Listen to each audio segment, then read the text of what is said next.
I have this mother-in-law who thinks that my little baby, my daughter, is a bad omen. She doesn't want her anywhere around her. Well, guys, this story gets really deep. When I leave her alone, unattended with my mother-in-law, and you guys will not believe what happens. I married my love 10 years ago when I was 20. We were high school sweethearts and decided to take the plunge into marriage. Despite not having great jobs, we were stable for our age. We chose to postpone having children in the meantime, and I've always dreamt of a big, loving, extended family. But my conservative mother-in-law hindered that dream. She was superstitious and practiced occult rituals occasionally. She'd bring sage, burn it in the house, and try to force me to drink prayer water, believing that I was barren. I stood my ground, and my husband Mac also made it crystal clear to his mother to stay away. She could not wrap her head around the idea of family planning and refused to understand that not everybody would have a child immediately after marriage. After that, I had fewer issues with her. I did not object to her beliefs as long as they didn't affect me. 3 years into our marriage, we had a son, and things improved as my husband got a promotion.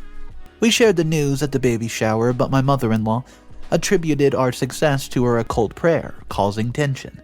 I let it slide just to avoid commotion at the baby shower, but later called her to express my disapproval. This led to a disagreement, causing a rift between my sister-in-law and me. They, mother-in-law and sister-in-law, vowed not to visit after I had my child, claiming they wanted to give me the space I desired. So I sensed that they were trying to guilt trip and gaslight me, but I had to apologize for the sake of peace.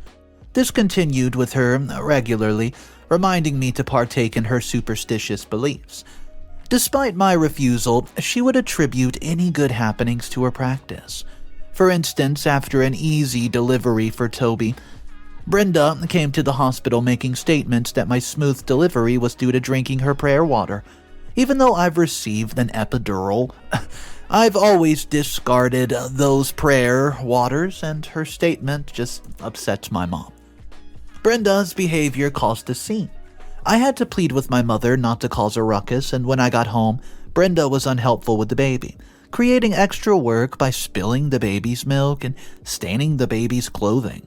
She dismissed the need for a baby monitor, and my baby almost fell from her hand multiple times because she was distracted by her rom-coms. Not once did she apologize. Instead, she blamed me for her mistakes and attempted to, quote, punish me for neglecting my kid. She consistently bought gifts the baby didn't need and could not use. I'd say a good example was when she mounted a poolside slide in our backyard. We don't have a pool. We discovered my son was allergic to strawberries, and Brenda attributed it to bad luck, claiming he could not eat her strawberry jam. Shockingly, she gave him strawberries just to test the doctor's diagnosis, and I emphasized the potential danger in his life, and she just apologized instantly. When Toby experienced a delay in walking, Brenda attempted to force-feed him concoctions prepared by the creepy priest. Despite making him sick, she refused to admit it was the concoctions and blamed me, saying I didn't care for my son. I confronted her strongly, ensuring that she would not forget. On my son's first birthday, we hosted a grand event in our yard, hoping Brenda would not try to ruin it. She did attempt, but thankfully did not succeed, and she tried to take him away for fortification rituals and hung a chain around his neck for, quote, protection. But I vehemently opposed it, as it contradicted my beliefs and have previously affected my son's health. Accusing me of wanting to harm her grandchild, Brenda looked down on me and body-shamed me, calling me worn out. My husband had to confront his mother again, fortunately without impacting our marriage, and I regretted accusing Mac of incompetence in protecting the family, realizing I have not informed him earlier due to his tight work schedule. Growing tired of her insistent disturbances, I chose to ignore her. Following the improvements in our life after my son's arrival, my mother-in-law treated him exceptionally, buying expensive gifts that he did not currently need, and I wanted to suggest saving most of the funds for his college, but decided to stay quiet to avoid the Brenda drama. Mac and my financial situation improved over the years, and I became pregnant again with our daughter. Things were going as planned until my husband lost his job after being falsely accused of discrepancies. The company needed to cut staff but did not want to admit it openly, so they accused some employees of different crimes and terminated them, which by the way was illegal, but most workers did not have enough money to sue, and the CEO was well connected, making it a dead-end road. My mother-in-law started putting pressure on Mac and me, even going as far as calling my child a curse. She suggested getting rid of the baby and recommended, a parenthood center for it. She even brought an old, odd-looking priest to our house who gave me the creeps, mainly of, how he stared at me and leered at my boobs. I became uncomfortable as I needed to wrap my head around our finances, settle our bills, plan groceries, and marriage, the manage of it. I was scared of the prospect of becoming homeless and relying on food stamps. Our savings began to diminish gradually, and we started cutting our cost of living. I could see Mac, once happy and cheerful, becoming a shell of himself. He no longer played with the kids often and was constantly angry. Despite his struggles, he never took it out on me and Toby, and I'll forever love him for that. Mac began applying for several jobs daily, but wasn't getting any feedback. Slowly, he sank into a hole of depression, staying indoors more, and his health worsened, and every day I begged him to take it easy on himself. We were once comfortable, but now we needed a job to sustain our family. Brenda wasn't helping, going around telling people that I've caused the family's misfortune by not getting rid of the baby. Yeah, classic Brenda. Finding a job was out of the question since I was expecting and would generally be viewed as a liability due to capitalism. Working in healthcare, expecting me to work long hours daily would be insane. I also had to be on bed rest for a significant part of the pregnancy, as I was frequently sick and experienced bleeding. My mother-in-law would call me multiple times a day, just to remind me about getting rid of the baby, and even sending countless messages. She went as far as booking appointments at the parenthood center without my consent. When I was 6 months along and it became apparent I was not getting rid of the baby, she tried to convince me to give my daughter up for adoption, saying, "Hey, let's push the omen far away." I refused and stated my logical reasons for not wanting my child owned by the government. Then she suggested I spiritually clean, by her priest. By this time, I'd researched the priest and found out that he was on the sex offenders registry in 2 states and had been arrested for defrauding elderly people. It was hard to believe that this was the person Brenda and thousands of people in our town adored, followed, and had a faith in. Clearly a fraud, he managed to manipulate Brenda and many others into following his counsel. Getting cleansed by such a man was like clothing myself in filth. Once again, she went around telling people who cared to listen how devilish I was. I gave birth to my daughter, Tory, at around 36 weeks, and she had to spend 2 days in the incubator. I was grateful because she bears a striking resemblance to my grandma. However, things took a turn for the worse when my husband's illness worsened, and he began experiencing frequent shortness of breath bouts. One day, while I was in the kitchen preparing dinner, I heard a loud thud but did not think much of it. I called out to my husband, but there was no reply, so rushing upstairs, I found him on the floor, clutching his chest, and I just immediately started CPR and called for help. And in my frantic state, I did not realize my kids were crying and my baby had fallen to the ground. At the hospital, he was placed on life support. His heart was failing and we were struggling financially. Insurance covered only our trip to the hospital, and we'd already used money for medication and childbirth. Desperate, I begged everyone for money and even considered taking out a loan to cover the mounting medical bills. When I pleaded with Brenda and my husband's sister to dip into my father's law estate, they adamantly refused, considering it a family treasure. Despite the estate amounting to millions, we only needed less than 100,000. At this point, they decided to take Toby away, and Tory was left with my mom, mainly because Brenda considered her a bad omen of no use. A month later, my husband passed away in his sleep at 2 a.m., the same time he was born. The reality of being a widow hit me hard and the walls around me crumbled. I could barely function, drowning in daily tears. We buried him almost immediately, and as you guessed, Brenda threw a fit, accusing my innocent daughter of bringing bad luck to the family. She relentlessly reiterated this at the event, jumping frantically at every opportunity. What mattered to her was proving that she was right. She didn't care about her son's life or her grandchildren. I had to cover the funeral costs despite my financial struggles. It's worth noting that Brenda added some expensive snacks to the bill, which she served to her friends. I watched them guzzle down champagne, almost turning my husband's funeral into a party. Everyone present criticized Brenda's behavior, finding it strange and questioning it if she was celebrating his death.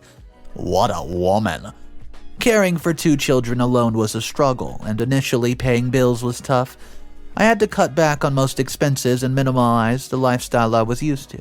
Single-handedly parenting weighed me down, and I constantly missed my husband, his touch, his lovely voice.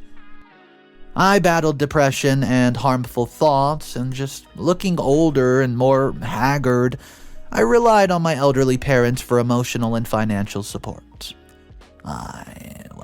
Brenda would often call or visit the house with gifts of her only grandson, most of whom he didn't need at the time. When I suggested that she uses the money for groceries or food, she just insisted that was my responsibility and her concern was solely her grandson. She consistently refused to help with Tory, insisting she was a bad omen who would ruin my home. Despite her negativity, I focused on my job search, initially challenging due to references mentioning my 2 children. I found a maternity home in our local area looking for a doula, interviewed and got the job. Needing a place for Tory, knowing Brenda would not accept caring for her, I relied on my mom daily. Simultaneously, I began attending therapy to cope with the fresh wound of my husband's death, and 1 year prior, Linda, my therapist, diagnosed me with depression after having me write out my feelings on a card. She advised making more friends and being open-minded. Discussing Tory's situation with Linda, I discovered that it was a common issue in our town. Many viewed their children as bad omens, attributing misfortunes to them. Oh, it saddened me that instead of seeking solutions, they preferred blaming innocent babies for life challenges. To me, life is a journey with inevitable ups and downs. We must not let those challenges weigh on us. The therapy began to show results, and I discovered a calmer version of my former self. I became more collected, making parenting easier and focused more on work, earning myself a promotion with kind words from my colleagues. Tory fell ill at one point, and Brenda, true to form, became hysterical, labeling her as evil. Despite her claims of concerns for my safety, it was clear she did not genuinely care. My daughter's infection led to a hospital stay where I met Cassie, a fellow single parent who had lost her husband at a younger age. Update number 1. My friendship with Cassie and Brenda's reaction. Guys, Cassie became a blessing, agreeing to babysit Tory on her days off and arranging playdates with her children. She shared a valuable parenting tip, including handling Brenda. Casey advised temporary acceptance of Brenda until I could move to another state, and a plan I had since Mac's death. She also encouraged me to open my mind to new relationships, even though I felt it way too early to move on. Despite my realization that nobody could replace Mac's love, I did entertain the idea of finding someone new. Cassie and I enjoyed girls' nights and our short trips, leading to a younger-looking me. Well, this did not sit well with Brenda, who spread rumors that I was already responsible for her son's death, and she even went as far as telling the police to open up a case, citing suspicion of foul play. This coming from a woman who brought booze to the burial and was more concerned about the arrival of her expensive snacks. The police gathered evidence and indeed opened a case, claiming it was to dispel any doubt and clear my name. They interviewed paramedics and doctors and even examined the emergency call, but found no signs of foul play. Right. Questions about our love life, questions about our finances, and the absence of life insurance as a motive for harm were all answered. They inquired about any history of domestic violence, which was clear no. After a thorough examination of compiled evidence, they considered the possibility of self-harm. But he had no history of self-harm or unaliving intent. Despite urging me to sue the company for false accusations, potentially gaining millions, I declined. My priority was to be with my children and lead to a normal life. The case was closed and they requested my mother-in-law to withdraw her complaint, but she vehemently refused. She insisted I played a role in her son's death, making baseless claims of past attempts to me and to harm him. Unsubstantiated, she accused the police of being bribed to close the case and even claimed that I had an affair with the county's deputy, only relenting when threatened with a lawsuit. In her relentless pursuit, she attempted to obtain a court order against me, citing supposed mental health issues. Wanting to take Toby away, she viewed him as the only remembrance of her son. I pondered what Tory meant to her, then recalled the bad omen issue. She asserted that Tory's supposed bad omen would negatively affect her grandchild, causing a mysterious death. Ironically, nothing bad had happened to me since we've been striving and living without her help. Despite her persistent harassment, she seized when I threatened to get a restraining order, fully aware that it meant she would not be able to see her grandson again. Surprisingly, we started getting along as Brenda seized the drama and even apologized for the inconvenience caused to me and my children. She began visiting Toby every weekend, even attempting to play with Tory. I believed our relationship was improving, thinking she was starting to understand my daughter and would treat her better. Little did I know she had a hidden agenda. Brenda had secretly recorded every instance of me correcting my son and filed for child support. Ironically, the court granted her child support and mandated me to attend parenting classes.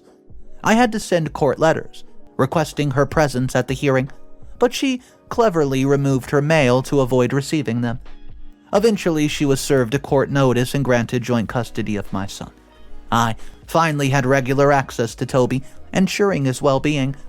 Brenda once again apologized for taking me to court, but I could not ascertain it was sincere or just vague. Working with a non-governmental organization aiming to have the global maternal mortality rate, I waited eagerly for my own assignment. Finally, I received my first call to go to a country in Africa and work as a midwife in a local hospital for several months. Additionally, I would be featured in a documentary portraying the challenges faced by women in that region. Excited, I didn't hesitate to ask Brenda to watch my kids while I was away, trusting her after maintaining a better relationship. She agreed immediately, asking me to bring over the things and providing details about their allergies, likes, and dislikes. So, I packed my bags and took the flight provided by the organization, unaware that I might not have the reception or internet. Settling in was challenging, as I could not access some foods and items that I loved. Trying out new meals, I discovered that they were tasty and highly nutritious. Our outreach began with an introduction to local doulas and nurses who explained their approach to deliveries with minimal medical aid. They took us to a missionary hospital, where I was astonished by the lack of basic resources for deliveries. Though the few available medical staff were competent, our discussion was interrupted when a deceased pregnant woman was wheeled out to the mortuary. Her death resulted from a lack of available blood and the reluctance of many women to go to the hospital due to superstitions and religious belief. We were ushered into the guest house, given clothes to change, and informed about the itinerary and assembly point. With 13 of us, we were to be distributed to different provinces for 3 months. An unexpected extension. I attempted to call my kids, but could not contact before heading to my ward. My first day at the hospital turned out to be one of the most tragic in my years there. 3 women were brought in on the brink of death, from extensive bleeding, various complications, and I had not known were even possible. The theater resembled a butcher house. I'm talking blood, medical personnel striving to revive either mother or baby. I even had to donate my blood, as blood banks were absolutely exhausted. To worsen matters, our supervisor and 2 nurses passed out mid-surgery due to exhaustion, as they've been working all night creating an apocalyptic scene as we revived both doctors and patients, a day etched in my memory forever. Despite the initial chaos, Stability was achieved as we convinced a significant number of women to seek early checkups at the hospital during their pregnancy. We also established a, quote, baby camp for women residing far away, providing them food, shelter, clothing while waiting for delivery. My stay in the camp led me to meet a doctor, Steve, who was intrigued by my story, life history, and my dealings with my mother-in-law. Steve reminded me a lot of Mac, cheerful, funny, loving, and kind, and I easily fell in love with him. We both had high hopes for the new relationship, and I looked forward to traveling back so we could meet my children, unaware of the shocking revelation awaiting for me at home. Well, the outreach ended swiftly, adding valuable experience to my portfolio. Tearful goodbyes and numerous gifts from the local women marked our departure as they expressed gratitude and hoped to see us again. Landing at about 12 a.m., I decided to head straight home due to extreme fatigue and a need to rest. Despite staying in touch with my son, every attempt to speak with Tory was met with excuses. She was either asleep or playing in the yard. Update number 2. Coming back from my trip. Well, excitement filled me as I anticipated finally reuniting with my children. However, upon reaching Brenda's house, I was shocked to find only Toby. He mentioned not having seen Tory for quite some time, ringing red alarm bells in my head. Acting on impulse, I slapped my mother-in-law when questioning her about my daughter's whereabouts. Instead of answering, she gets me arrested for assault and pressed charges against me. She also falsely claimed to my agency and workplace that I used racial slurs when discussing the women that I treated at the outreach. I actually thought Brenda changed. I was wrong. She still harbored hatred for my daughter, considering her a bad omen bringing ill luck to the family. In response, I pressed charges against her for kidnapping and child endangerment. Brenda was arrested and confessed to placing my daughter in the foster care system for adoption. To ensure that we never met again, she had placed Tory 2 states away, but had deceived me by claiming that she was kidnapped. Desperate to locate my daughter, we put up missing posters, only to discover that Brenda had concocted a fake family and inserted them into the adoption system since my daughter's birth waited for the right time to bring them in. She had also planned to harm me in order to get me into a state of a coma, but had stopped when I told her about the outreach. She'd been planning and plotting for years while smiling with us and acting like all was well. She wanted my daughter to be far away from her so badly that she was willing to sell her to be human trafficked. Putting my daughter's life in potential danger, I was scared and a search for my daughter began. They'd organize search parties, cadaver dogs, due to the probability that my daughter, well, was no longer with us. Steve stayed connected with me throughout the ordeal and provided unwavering support. He was like a fortress for me. Finally, after 2 weeks of searching, we found my daughter in the suburbs of a city 2 states away. She was in the company of 2 suspicious-looking men who were trying to escape state boundaries.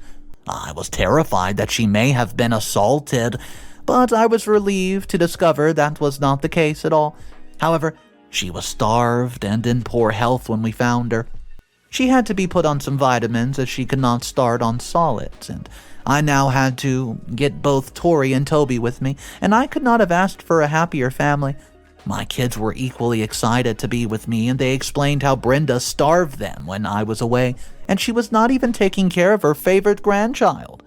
They also told me how her boyfriend had mistreated them whenever he was around. My children were overjoyed to be reunited with me. I deeply regretted even leaving my children with this horrible woman, but I was grateful that it's now over. Brenda was arrested, and the news made headlines across the country. A fund was created for my kids and me, and it helped us pay our mortgage even though I've given a huge chunk to charity. Brenda faced charges in court for kidnapping, human trafficking, child endangerment, and that was the only shocking detail about the case. No. Listen to this. Remember the strange priest from earlier? He had convinced Brenda to sell my daughter to his monastery so she could act as a saint. This revelation brought me to tears because this man could have easily abused my daughter without her being able to cry for help. He also disclosed his plans to live in the mountains with my daughter and numerous other missing girls, using them to set up an exclusive brothel, as he discussed with a certain individual named Fred. I was shocked to discover the true identity of Fred. In fact, Fred was Steve, my boyfriend. It shocked me a lot because he provided support for me and joined the search party. I'd been set up, and this elaborate scheme to punish me for whatever mistakes Brenda thought that I made. Steve, or rather Fred, stared at me in the courtroom with a blank and innocent expression on his face, despite his true nature of being evil and despicable. He spoke openly about how Brenda hired him and shared the elaborate plan that they devised to ruin my life. She was so determined to teach me a lesson that she promised a portion of her husband's estate as payment for his work. You know, the same estate that she refused to dip in to treat my husband, her son. The creepy priest was also arrested and charged with fraud and, shockingly, homicide. That's right. He killed an elderly couple who believed in his prophecy in an attempt to run away with their money, even selling their property. He manipulated his followers into believing everything he said was true and encouraged them to give them more money, jewelry, and estates in exchange for blessings and prayers. It was not surprising that they came out and tried to disrupt the court process. They had all been brainwashed. This was not only shocking details of the case. My husband was not Brenda's biological son. Basically, nobody knew. I thought I noticed my husband was not so close to her. John, my father-in-law, had Mac with his high school lover who died during childbirth. Brenda came into the first picture as a babysitter before falling in love with John and getting married to him. Together they had 3 children, but Brenda was not satisfied and always wanted more. She had taken out a life insurance on John when he was sick and confessed to adding leads to his meals just to make him die easier. Her plan worked as nobody suspected her or asked for an autopsy.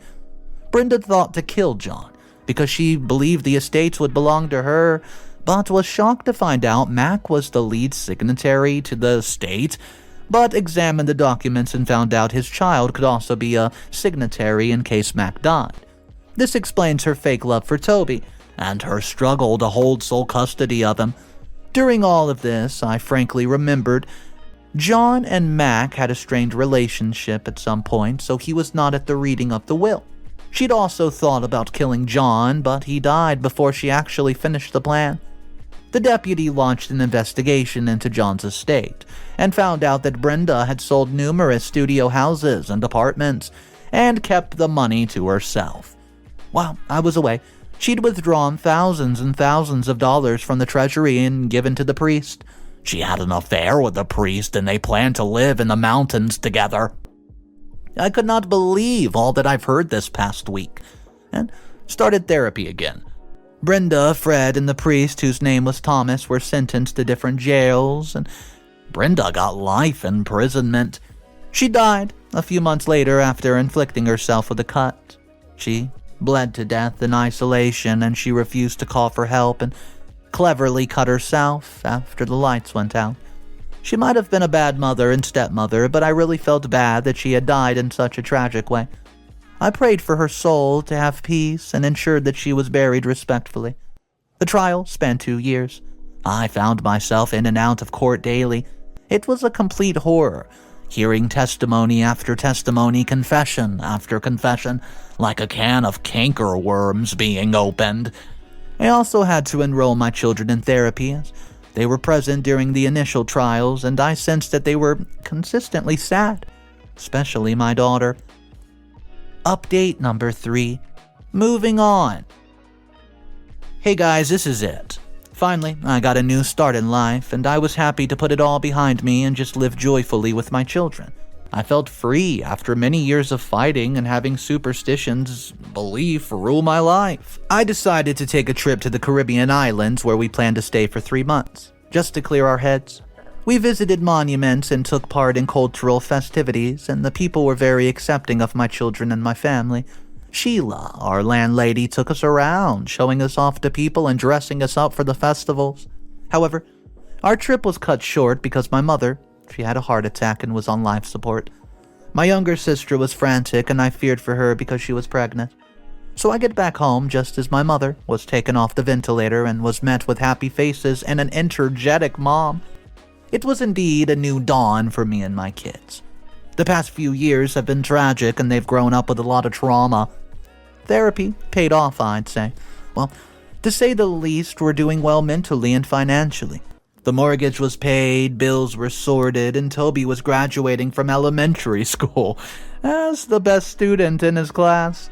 He got the opportunity to study in one of the best high schools in our state. I also started my own clinic, specializing in caring for mothers with complicated pregnancies. A daycare center to help mothers look after their children while they're away at work, business, or, hey, even a staycation. We were certified by the board and given our license to start operations ASAP. I forgot to mention that I received a lot of rewards from my work during the outreach and took courses to improve my skills. I'm here today, encouraging everyone going through a tough time to please be hopeful, keep fighting, stay strong. You got this. So it looks like Brenda, Steve, and the priest all got busted. I mean, this story was so wild. I did not see that coming at the end with the priest and the boyfriend of OP. I mean, this was a deep level of betrayal. I would hate to have to be in OP's position anywhere out in the whole story.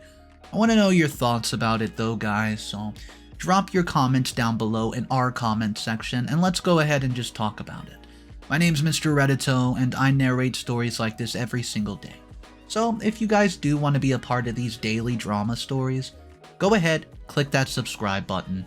Once again, thank you for joining me. I'll see you tomorrow. Just remember, it's cool to be kind. Peace.